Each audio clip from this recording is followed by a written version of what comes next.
মামাতো বোন আবার আমার সেই ক্রাশ। এবার দেখলাম মামাদের বাথরুমে যে যায় সেই দেখি জুড়ে জুড়ে গান করে।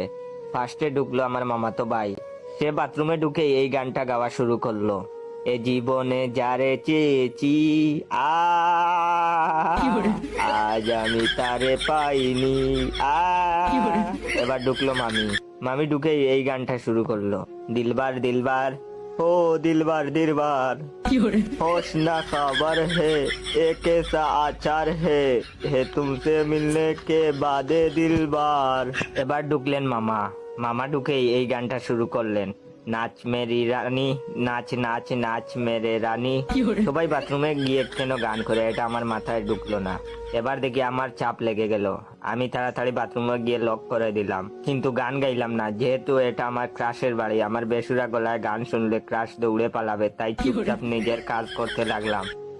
এবার কিছুক্ষণ পরে দেখি পুঠাস করে দরজাটা খুলে গেল। সামনে দাঁড়িয়ে আছে আমার ক্রাশ। সে হা করে তাকিয়ে আছে আমার দিকে, মনে হয় ভূত দেখে ফেলেছে।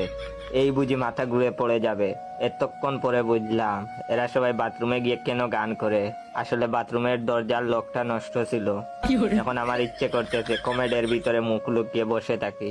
ভিডিওটা কেমন লেগেছে অবশ্যই কমেন্ট করে জানাবেন। আর